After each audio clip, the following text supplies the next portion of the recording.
Desde a infância, apelidada de Leninha, assim foi nomeada quando era garotinha. Seu tio deu a ela o apelido de Manhosa. Dava para perceber o quanto ela era dengosa. Alegre, temperamental e de personalidade forte, se mexer com ela, vai ter que contar com a sorte. A cada ano que passava, Leninha se desenvolvia. Ela sempre se destacava fazendo estripulia. Desde criança, tinha uma opinião contundente, que era capaz de convencer toda a gente. Sempre bem-humorada, Helena era conhecida por sua extravagante gargalhada. Verdade? Podem até esquecer de mim, mas nunca da sua risada, que um dia, na sessão de cinema, formou um coral em uníssono com sua estridente gargalhada. Depois ela conta essa história aqui. Tem muitas habilidades e é intensa em tudo que faz. Sempre atenta aos detalhes, em tudo se mostra capaz. Seu estilo elegante sempre chamou a atenção. Quando ela passa na rua, é de parar o quarteirão.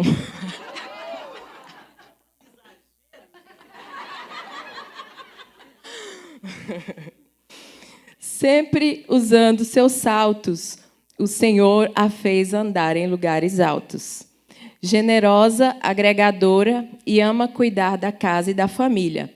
E trem bom é cuidar do marido, dos 2 fios e das 2 fias.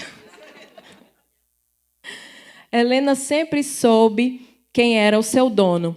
Por causa disso, foi convidada por diante do trono. Quem lembra? O Senhor é a minha força, Ele faz...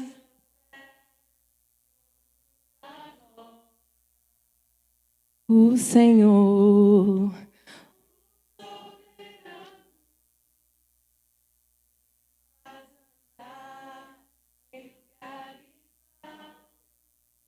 Ele me faz andar, Ele me faz andar.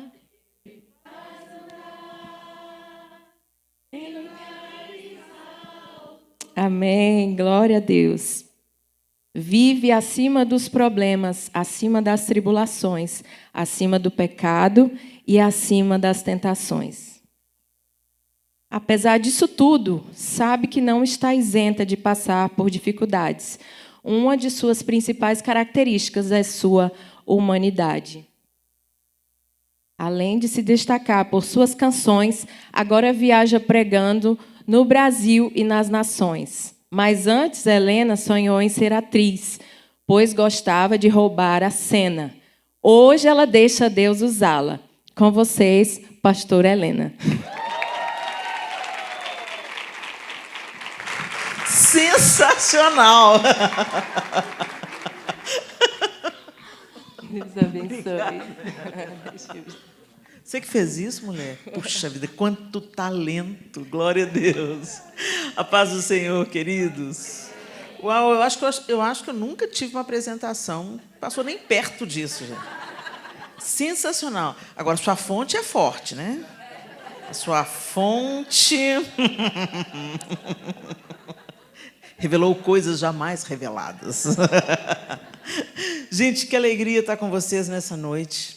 Muito bom a gente estar aqui. A gente sabe que o Senhor tem o tempo perfeito dele para todas as coisas.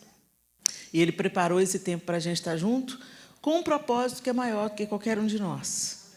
Às vezes você pode pensar aqui que você veio atraído por qualquer outra coisa.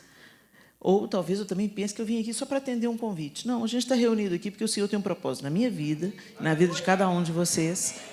E enquanto Ele trabalha aí, Ele também trabalha aqui. A gente está todo mundo no mesmo barco, perseguindo esse Deus lindo que pode todas as coisas, né? Então, que bom que você veio. Se você é de outra igreja, leve o nosso abraço ao seu pastor. E que hoje o Senhor nos deleite com a sua bendita palavra, nos ensine e nos firme os pés no caminho que a gente deve andar. Amém? Sem mais delongas, eu queria que você abrisse a sua Bíblia em João, capítulo 4. João, capítulo 4, é um texto muito conhecido de todos nós falamos muito desse texto. É uma história que chamou atenção, principalmente um dos episódios mais assistidos de The Chosen. Como eles retrataram com tanta maestria esse capítulo da vida de Jesus. E nós vamos ler João, capítulo 4, a partir do verso 1, e eu vou usar a nova versão transformadora. A NVT é a linguagem da Bíblia que eu vou usar. Então, pode ser um pouquinho diferente da sua. Se for diferente da sua, fique atento, se não der para colocar a NVT lá na tradução, no telão. Então, você fique só atento para você vir junto comigo no texto. João, capítulo 4, a partir do verso 1, a palavra de Deus diz assim: Jesus sabia que os fariseus tinham ouvido dizer que ele batizava e fazia mais discípulos que João. Embora Jesus mesmo não os batizasse, e sim seus discípulos. Assim, deixou a Judéia e voltou para a Galiléia. No caminho, teve de passar por Samaria. Chegou ao povoado samaritano de Sicar, perto do campo que Jacó tinha dado a seu filho José. O poço de Jacó ficava ali, e Jesus, cansado da longa caminhada, sentou-se junto ao poço, por volta do meio-dia. Pouco depois, uma mulher samaritana veio tirar água, e Jesus lhe disse: por favor, dê-me um pouco de água para beber. Naquele momento, seus discípulos tinham ido ao povoado comprar comida. A mulher ficou surpresa, pois os judeus se recusam a ter qualquer contato com os samaritanos.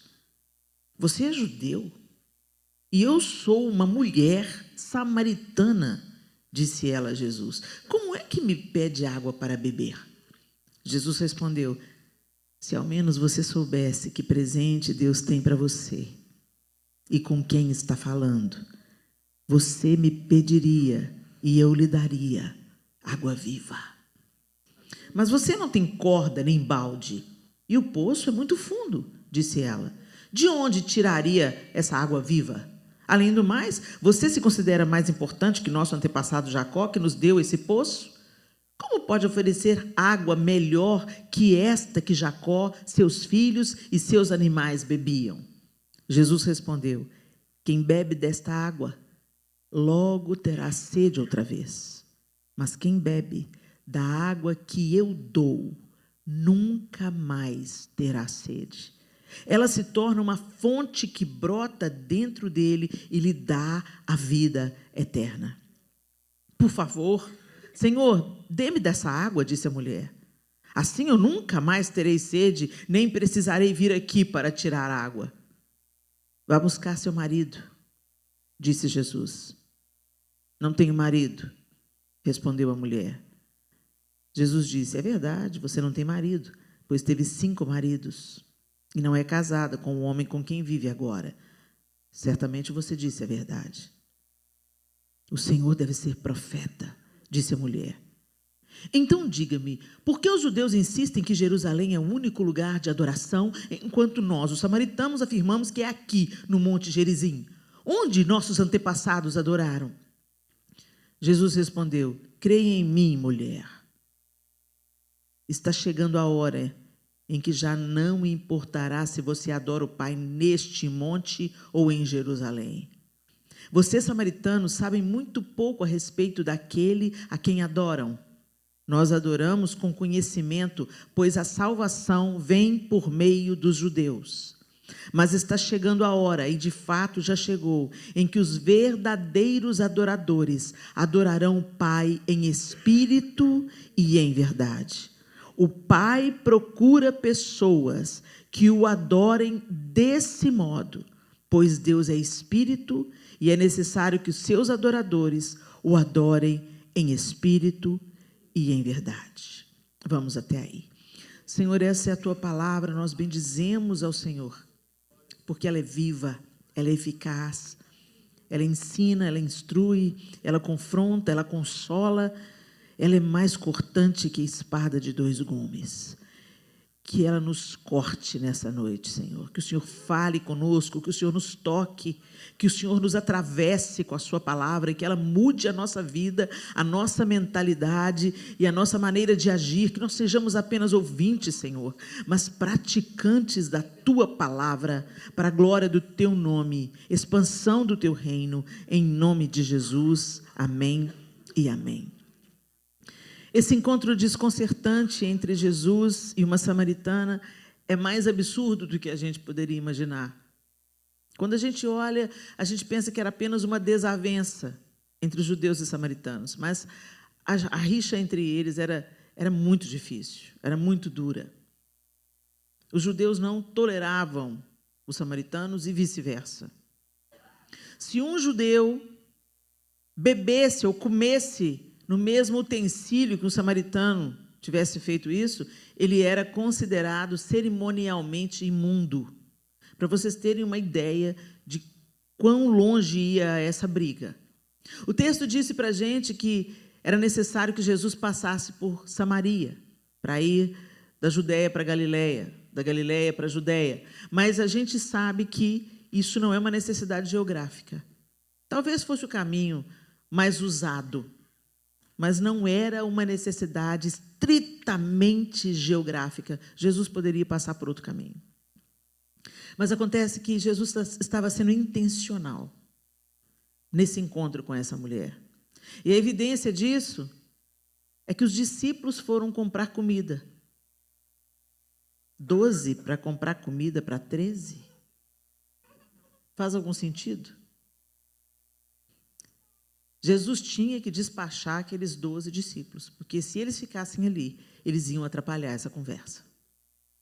Eles estavam pensando com a cabeça do judaísmo. Eles não conseguiam ver qualquer propósito. Tanto é quando você continua lendo o texto, lá embaixo fala que quando eles voltaram, estranharam que ele estivesse falando com uma mulher samaritana. Você imagina a boca aberta do Pedro se ele ia ficar calado vendo Jesus conversando com uma samaritana. Não ia mesmo. Então Jesus, para não ter problema, já falou assim, vamos comprar pão?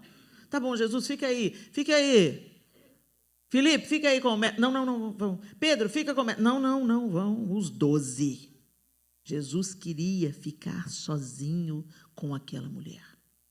E ela mal sabia, né? Veio para evitar as outras mulheres, muito provavelmente, porque nenhuma mulher ia ao poço ao meio-dia, o horário mais quente do dia.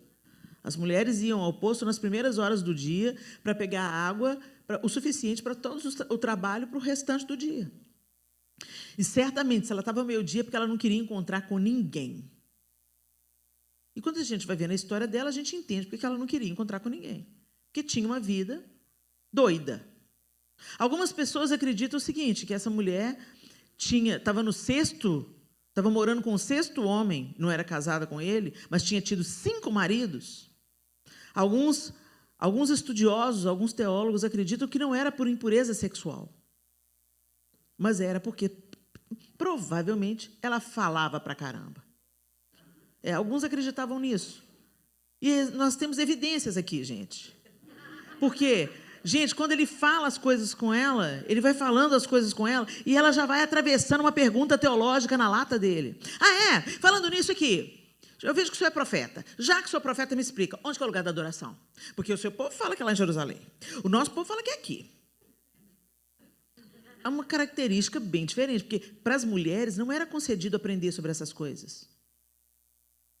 Então, vocês lembram que Jesus deu a moderação da lei do divórcio? Porque naquela época, gente, os caras estavam dando divórcio por qualquer coisa. Carta de divórcio. A mulher queimou o arroz, carta de divórcio. A mulher cozinha mal, carta de divórcio. A mulher engordou um pouquinho depois do casamento, carta de divórcio. Dava carta de divórcio. Jesus falou assim, não, vocês não vão dar carta de divórcio por qualquer coisa, não. Que negócio é esse? Que bagunça que é essa? Não, vocês vão dar carta de divórcio em caso de adultério, relações sexuais ilícitas. Não era... Jesus fez aquilo, olha, Deus nunca teve plano do divórcio. O divórcio existe por causa da dureza do coração de vocês. Mas vocês não vão dar carta de divórcio por qualquer motivo também, não. Então, muito provavelmente, essa mulher era aquela mulher que fazia as perguntas, a mulher que queria saber de tudo, a mulher que era muito atrevida, a mulher que era... Muito provavelmente, nenhum homem punha cabresto nela. Aí os homens olhavam para ela e falavam, minha filha, dá a linha, você conversa demais. Eu só quero uma mulher que cozinha bem e não me encha a paciência.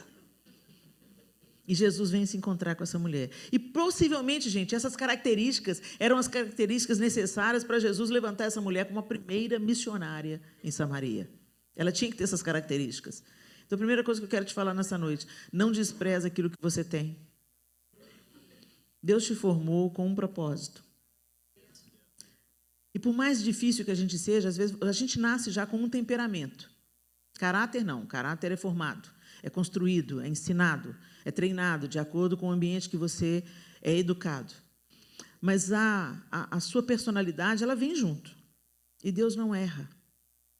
Então, às vezes, você se irrita com o seu jeito de fazer as coisas. Eu me irrito muito com a minha ira. Mas, para falar as coisas que eu tenho que falar, eu tenho que ter um temperamento um pouco colérico. Senão, eu não daria conta de falar. Só que tudo isso que eu tenho, Deus precisa de colocar sob o controle dele. Porque, senão, é estrago. Né? Então, o nosso temperamento, ele precisa ser controlado pelo Espírito Santo. Por isso que, quando Jesus entra na nossa vida, nós recebemos o selo do Espírito, a pessoa do Espírito, para que ele modere, ele controle, ele conduza o nosso espírito. O nosso espírito humano precisa de estar submetido ao Espírito Santo de Deus, para que a gente alcance, então, a fluidez em todo o nosso potencial. Deus não vai mudar a sua personalidade.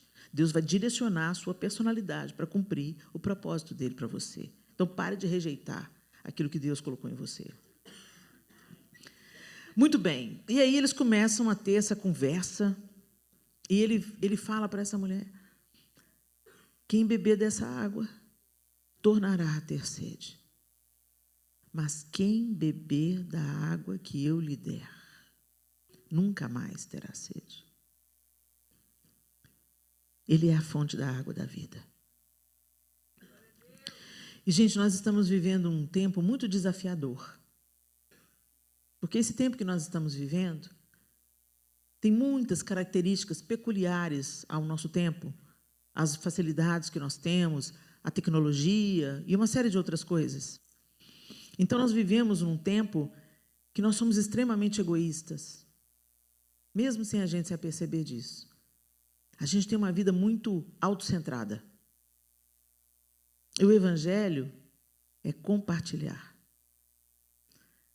Porque Deus amou o mundo de tal maneira, Ele deu o seu Filho unigênito.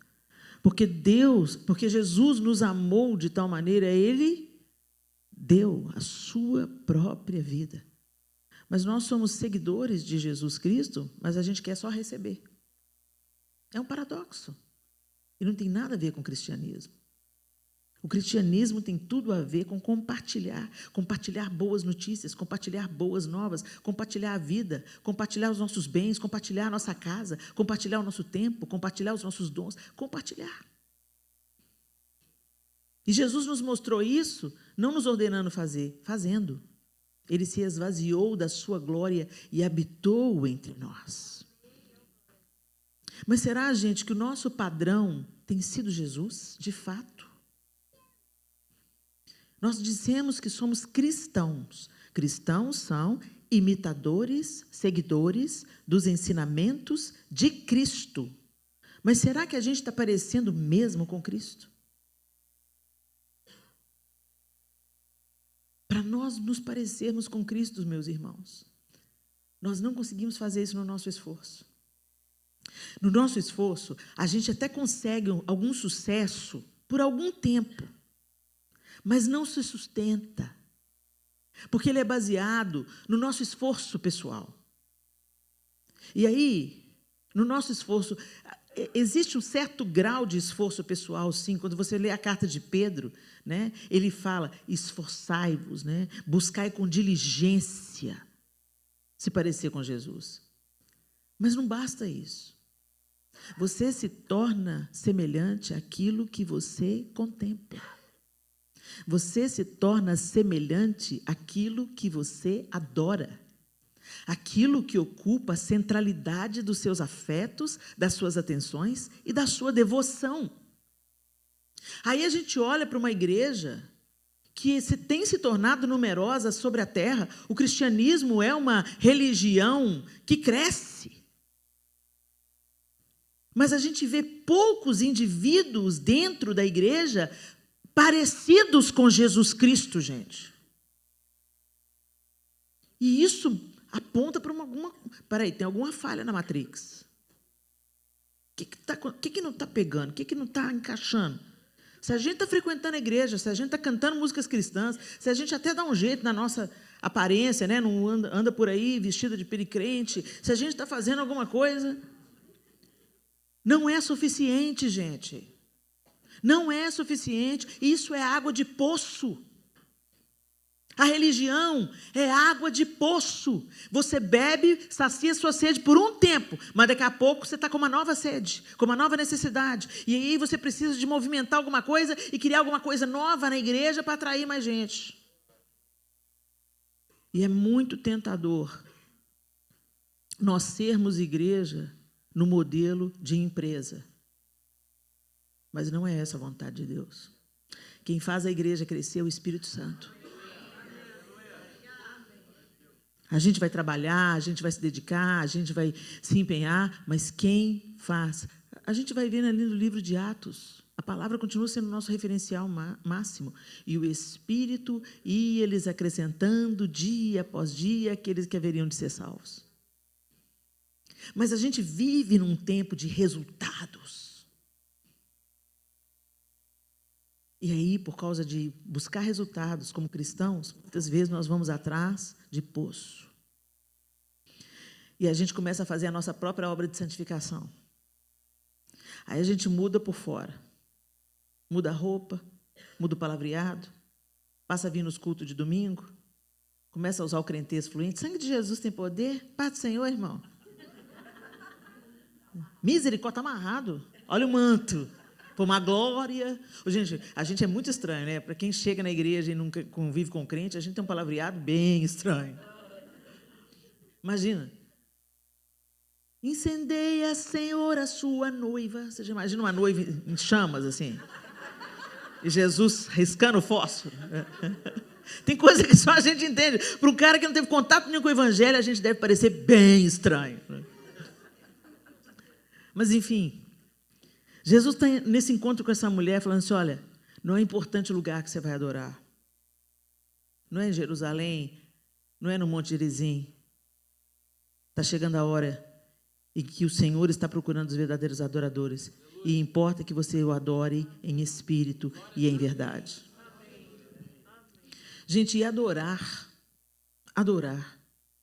envolve devoção extrema. Devoção.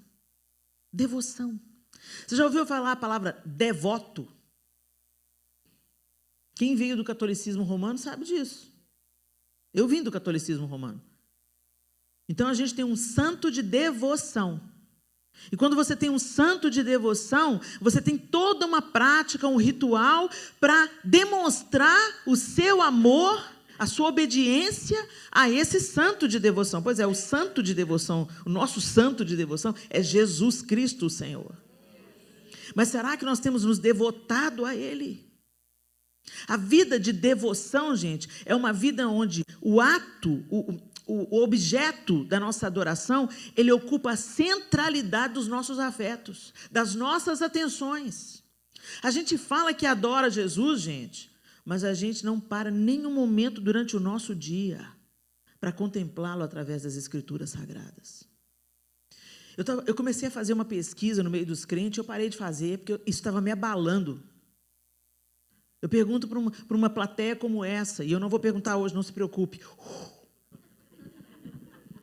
Quantos aqui já leram a Bíblia toda, pelo menos uma vez? Não precisa levantar a mão, não. Não envergonhe os outros. Porque numa plateia de 1000 pessoas, levanta 15. E eu comecei a ficar muito preocupada. Muito preocupada. E eu falei, não, deve ser uma coisa pontual. Estado. Aí eu vou para outro estado, para outra igreja, para outra denominação. Quem aqui já leu a Bíblia toda, mais de uma vez? Pouquíssimas pessoas. Tá bom, gente, quem aqui já leu o Novo Testamento? Nem 30% da plateia levanta. Poxa, aí é para ficar preocupado. Porque se eu não leio as Escrituras Sagradas, eu não conheço Deus. Eu não tenho relacionamento com Ele. Porque para ter um relacionamento tem que ter um diálogo. Não tem relacionamento sem diálogo. Sim ou não? Se você casa com alguma pessoa, você namora com uma pessoa, você está fazendo a corte com alguma pessoa, a primeira coisa que acontece é conversa. Eu quero conversar, eu quero conhecer o fulano. Então eu marco um café, eu marco um almoço, eu sento com ele, eu puxo o papo, eu pergunto a vida dele, eu procuro saber tudo da vida dele. É ou não é? Por que a gente não faz a mesma coisa com Jesus? Tudo que você conhece sobre Deus não está na Bíblia? Você pode até não ter lido a Bíblia, mas alguém te contou a história que está na Bíblia. Mas você não lê a Bíblia. O meu povo perece porque falta conhecimento. A gente não conhece a Deus. Para ter um diálogo, eu falo e eu ouço. A parte que eu falo se chama oração. Não uma oração que quer apenas alguma coisa de Deus. Imagina se eu estou namorando com o João Lúcio e toda vez que eu chego perto dele é para pedir alguma coisa. Ele olhar para mim e falar assim, essa mulher só quer saber de sugar o meu sangue. Ela quer dar o golpe do baú. Eu não quero só saber, eu não quero só pedir para o João Lúcio. Eu quero conhecer o João Lúcio, quero saber como é que ele pensa, como é que ele sente. Porque se eu quero casar com ele, eu quero agradar a ele. Eu quero saber o que ele gosta. Quando eu conheci o João Lúcio, a gente não tinha muito contato. A gente se conheceu no aniversário de uma professora. Ele tinha estudado na escola em que eu tinha estudado, mas já tinha mudado de escola. Quando eu bati o olho nele, eu falei assim, nossa, esse menino é bonito. Quem é o de olho azul? É o João Lúcio. Ah, ele que é o famoso João Lúcio. Porque tínhamos amigos em comum.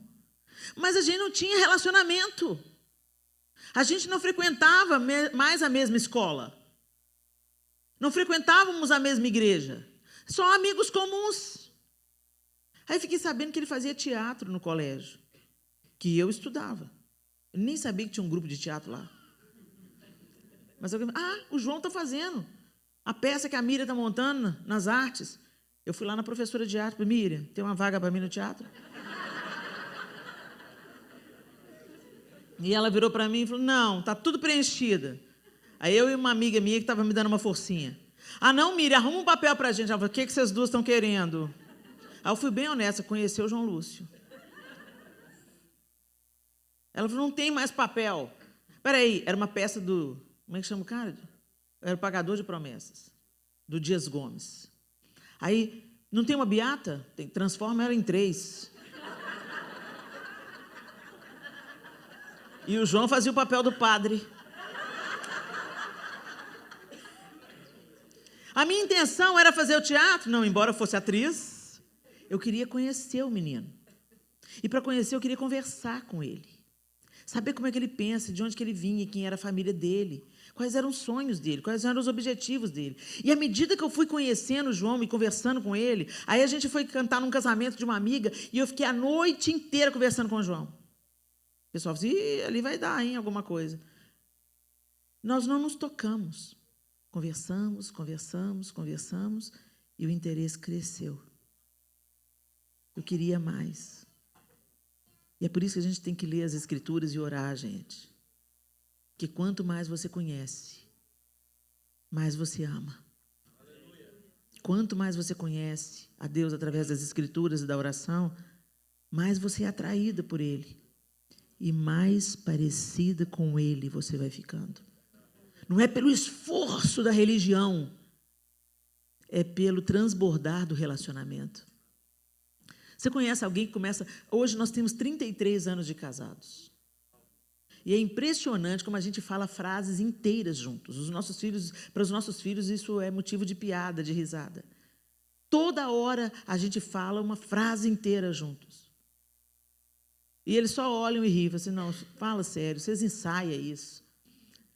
É intimidade emocional. A gente já anda tanto junto, faz tudo junto, se conhece tanto, que um já sabe ler o outro sem abrir a boca. Quando a coisa está pegando, um só olha para o outro e já está entendendo tudo.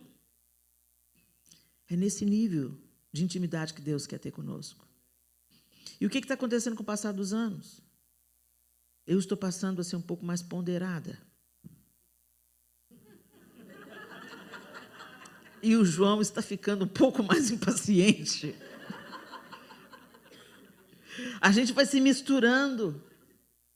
Você conhece o adolescente, quando anda muito com o adolescente, daqui a pouco está vestindo igual, falando igual, com as mesmas gírias? Pois é, gente, isso é de relacionamento, de proximidade. Nós não estamos parecendo com Jesus porque a gente não está andando com Ele. A gente só está andando com a religião. Adoração. Adoradores que adoram ao Pai em espírito e em verdade. Não está falando da gente vir e ficar cantando música, não, gente. Está falando de vida com Ele, de caminhar com Ele, de contemplá-lo, de ver Jesus na sua vida cotidiana, na sua vida prática, no seu caminhar. Você tem um relacionamento com Ele, você fala com Ele e você começa a discernir a voz dEle. Você entende quando é a voz da sua emoção, quando é a voz da tribulação, quando é a voz do cão e quando é a voz do Senhor. A gente tem tanta conversação interna, né? Não sei vocês, mas eu tenho muitas. E você tem que discernir a voz do Senhor no meio de tantas vozes dentro da gente. A voz do outro, a voz do seu ego, a voz da sua dor, a voz do seu passado, a voz do diabo e a voz do Senhor. Mas você só aprende a identificar a voz do Senhor quando você pratica. O João tem um código. Quando a gente está longe numa loja, a gente se perde, aí ele...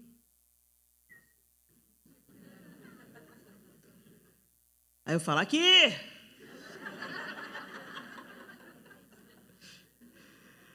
É tão interessante, ele assovia. E eu já sei que é o assovio do João.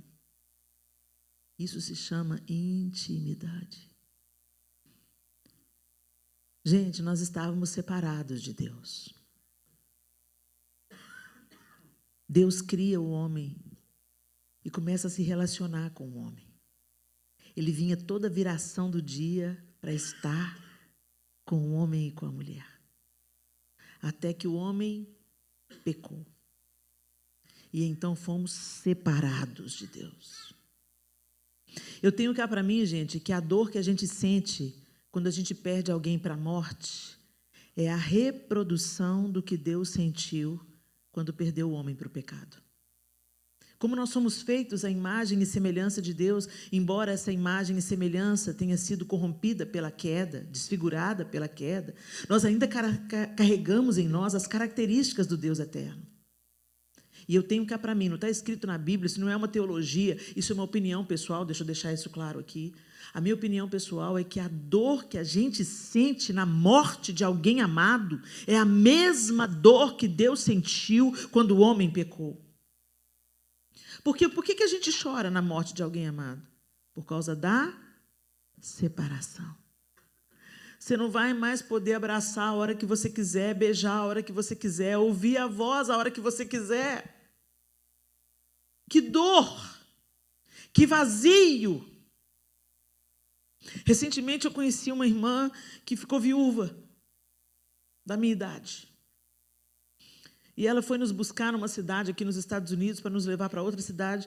Eu tive essa conversa com ela agora há pouco tempo, no mês de outubro, estava aqui também.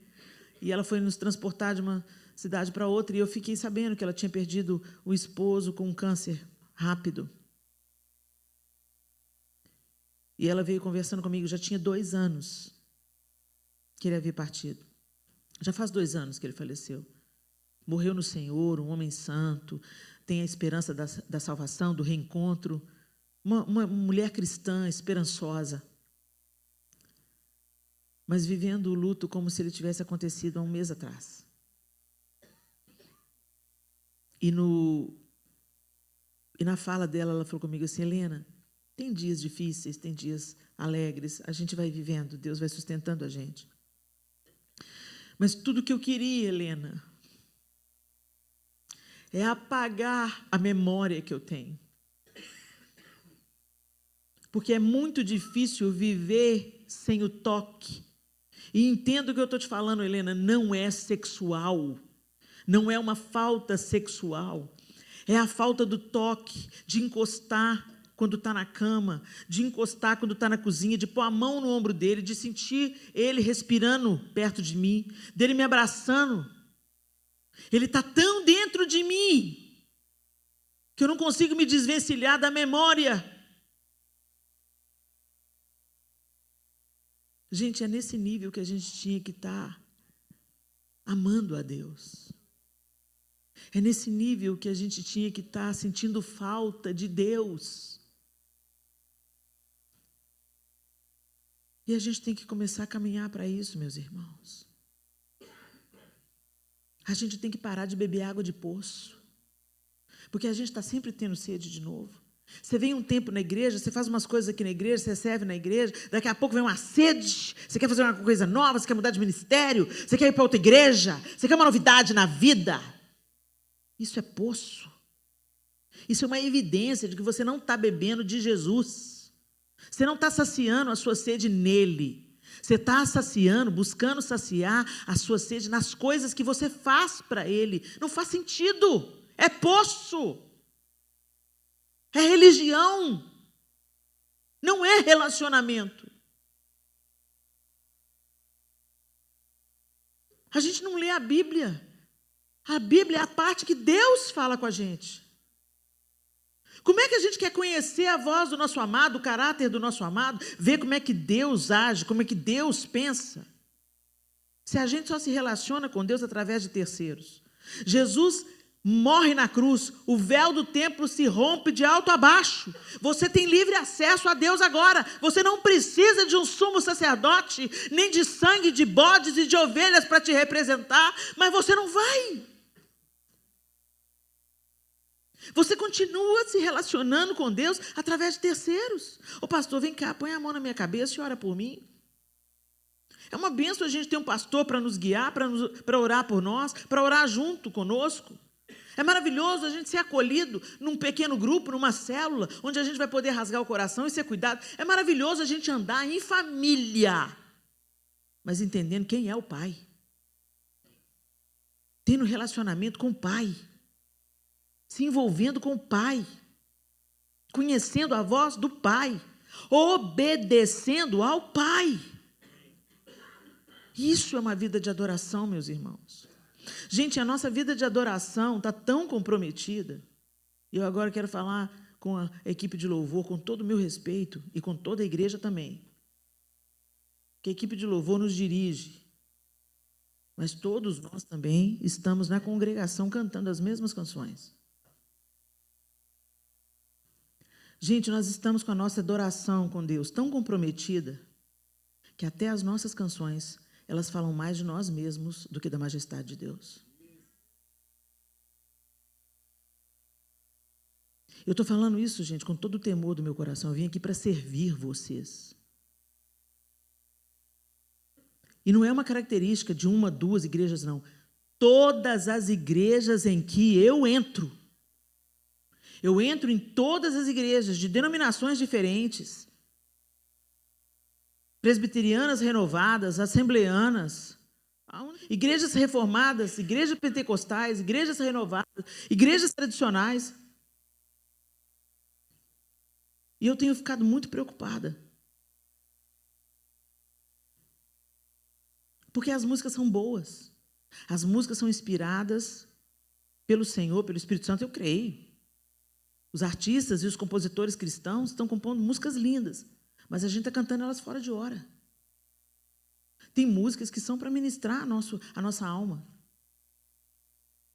Oh, quantas vezes, gente, quantas vezes o bálsamo do Senhor veio sobre a minha vida ouvindo Ludmila Ferber.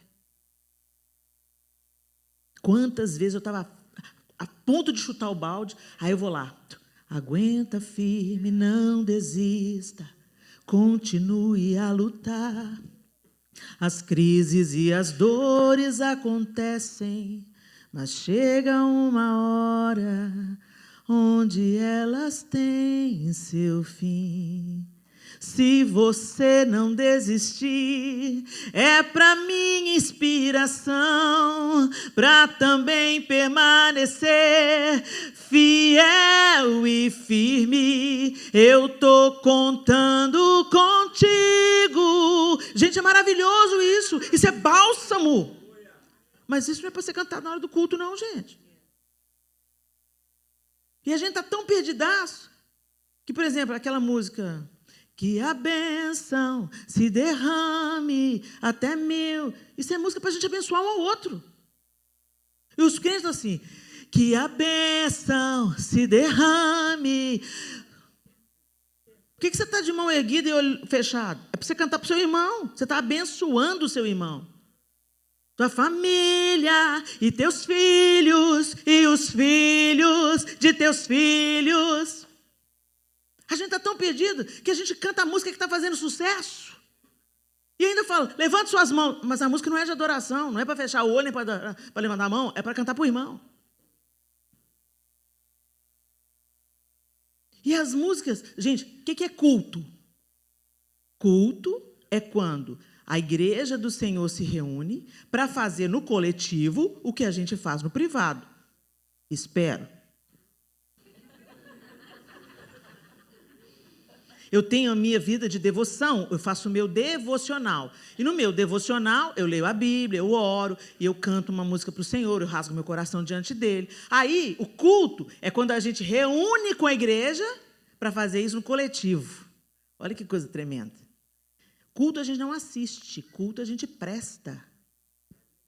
Não é para assistir culto, gente. Eu vou assistir o culto. Não, amado, você não vem assistir o culto. Você vem prestar o seu culto. E qual que é o período do culto que você efetivamente presta o culto? Na hora do louvor, da adoração, na hora do ofertório. É ou não é? Aí, a hora do louvor e da adoração é a hora da igreja coletivamente adorar a... E aí a gente canta sobre nós. Gente, é sutil. Vamos pegar um exemplo aqui de hoje à noite. Eu não estou falando de vocês, não. Eu estou falando religiosamente de todas as igrejas que eu entro. Todas. Olha, gente, está falando sobre mim. O fogo não me queima, nas águas não vou afundar, pois estás comigo, não estou sozinho. Eu estou guardado no esconderijo, pois estás comigo, não estou sozinho. Tudo bem? Temer porque se eu estou guardado por quem nunca perdeu batalha, seu nome é Jeová Jiré, irás prover de novo, eu creio em ti. Gente, essa música é linda, ela é maravilhosa, ela proclama que Deus é provedor, ela proclama que Deus vai atravessar com a gente os vales, mas ela está falando sobre mim. Vocês entenderam a sutileza? O diabo não vai roubar a adoração de Deus de uma maneira óbvia. Ele vai ser sutil. Ele vai pôr nossos olhos em nós mesmos. Gente, é sutil, mas está roubando a nossa adoração a Deus debaixo do nosso nariz. Ao único que é digno de receber a honra e a glória, a força e o poder, ao Rei eterno e imortal, invisível, mas real, a Ele ministramos o louvor. Coroamos a Ti, ó Rei Jesus, coroamos a Ti, ó Rei Jesus,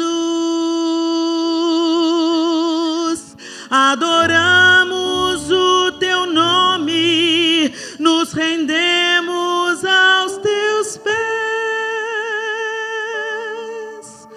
consagramos todo o nosso ser a Ti. Ao Rei dos Reis consagro tudo o que sou. De gratos louvores transborda o meu coração. A honra, a glória, a força e o poder ao Rei Jesus e o louvor ao Rei Jesus.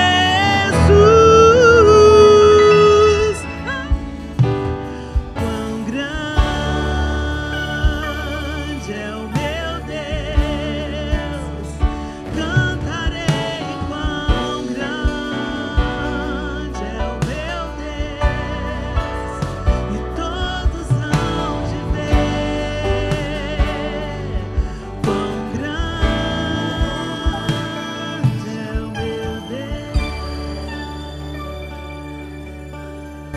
É isso. Eu não preciso falar nada para vocês. A atmosfera muda, gente. Não é sobre canções antigas, porque tem muitas canções atuais que falam sobre a majestade do Senhor. Nós temos que prestar atenção e perguntar para o Senhor, equipe de louvor, pergunta para o Senhor o que o Senhor quer ouvir da gente, Jesus. Como que nós podemos levantar o Seu nome bem alto? Louvor e adoração é sobre Ele, não é sobre nós.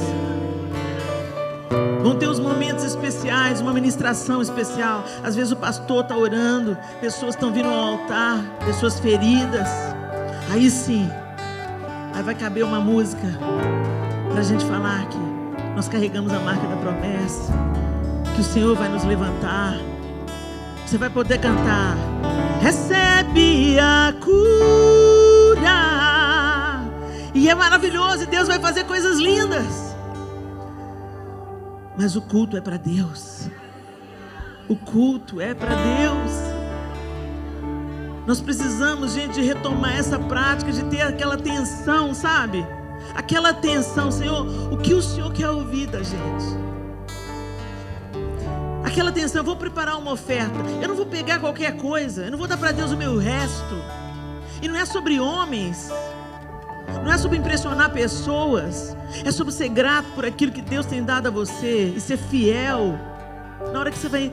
E você não vai entregar a sua oferta de qualquer jeito, porque Ele te deu uma ordenança. Se você, ao trazer a sua altar, a oferta, se lembrar que tem alguma coisa, alguém contra você, você vai lá consertar primeiro. Conserta a sua vida. Pede perdão para quem você tem que pedir perdão. Aí então vem, entrega a sua oferta.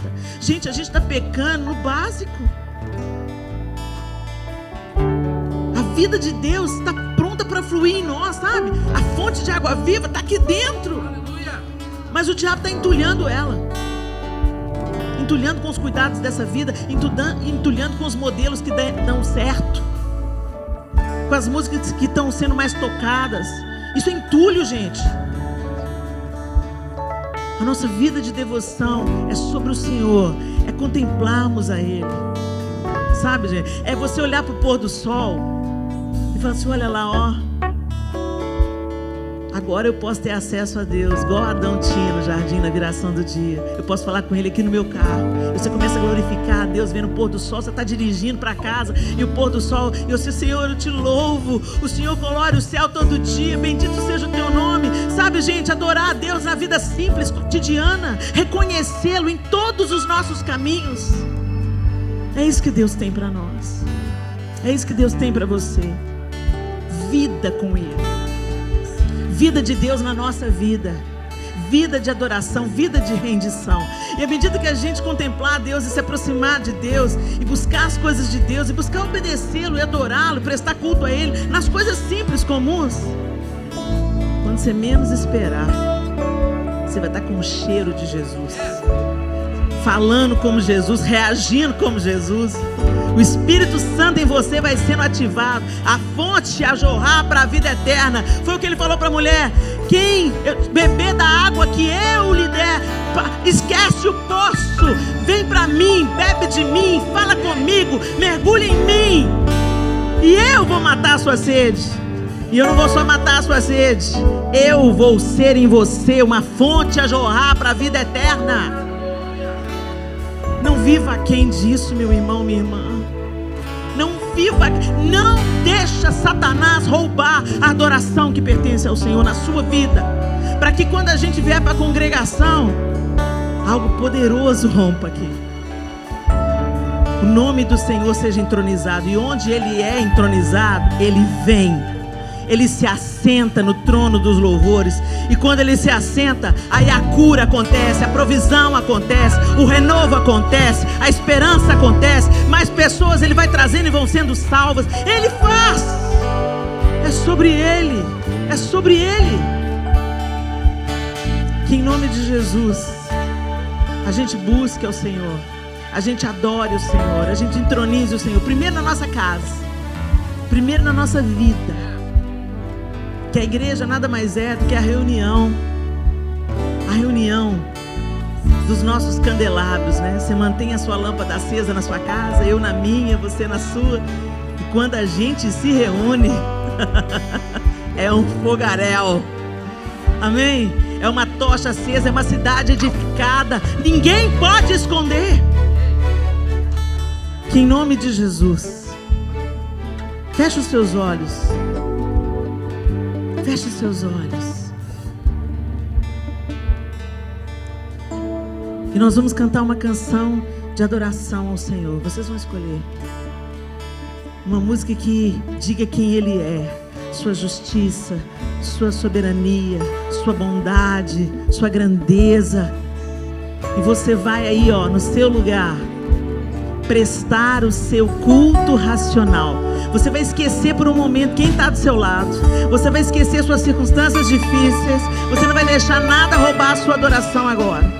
E você vai se conectar. O seu espírito vai se conectar ao Espírito Santo que habita em você, para que você adore o Senhor e dê a Ele aquilo que lhe é devido. Nós vamos adorar juntos. E assim, eu vou devolver a palavra para o pastor, enquanto nós praticamos a nossa adoração.